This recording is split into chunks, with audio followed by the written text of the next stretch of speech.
எல்லாருமா சேர்ந்து தான் இவங்க நல்லது செய்வாங்கன்னு நினைச்சு தேர்ந்தெடுத்தோம். ஆனா நீங்க பாத்தீங்கன்னா, thank you, I love you, thank you thank you thank you. சரி, பாஜக அரசு தான் நமக்கு துரோகம் செய்யறாங்கன்னு பார்த்தா இங்க திமுக அரசு நம்மளை நம்ப வச்சு ஏமாத்திக்கிட்டு இருக்கிறாங்க.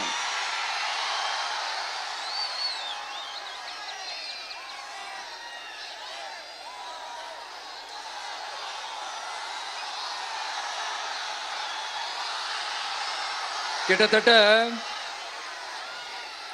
நானு நீங்க எல்லாருமா சேர்ந்து தான் இவங்க நல்லது செய்வாங்கன்னு நினைச்சு தேர்ந்தெடுத்தோம். ஆனா நீங்க பாத்தீங்கன்னா, தேங்க்யூ, ஐ லவ் யூ,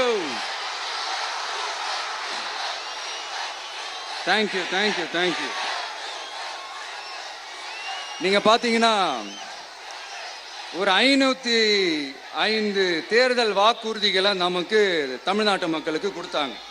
அதுல எத்தனை வாக்குறுதிகளை இந்த திமுக கவர்மெண்ட் நிறைவேற்றிருக்கு?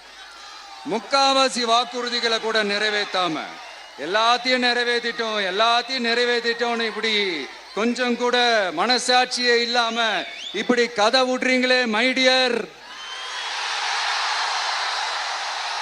வேணாம் வேணாம் வேணாம் வேணாம்.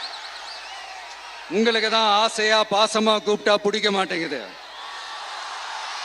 இப்படி கதை விடுறீங்களே மைடியர் சிஎம் சார்.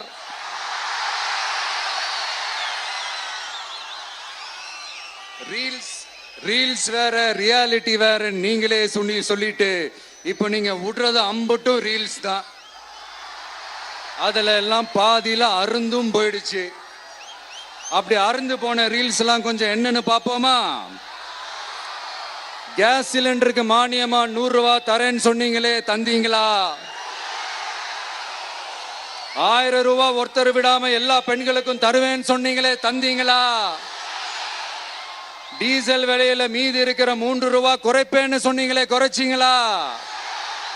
நீட்டு தேர்வை ரத்து செய்வோம்னு சொன்னீங்களே, ரத்து செஞ்சீங்களா? கல்வி கடனை ரத்து செய்வோம்னு சொன்னீங்களே, ரத்து செஞ்சீங்களா?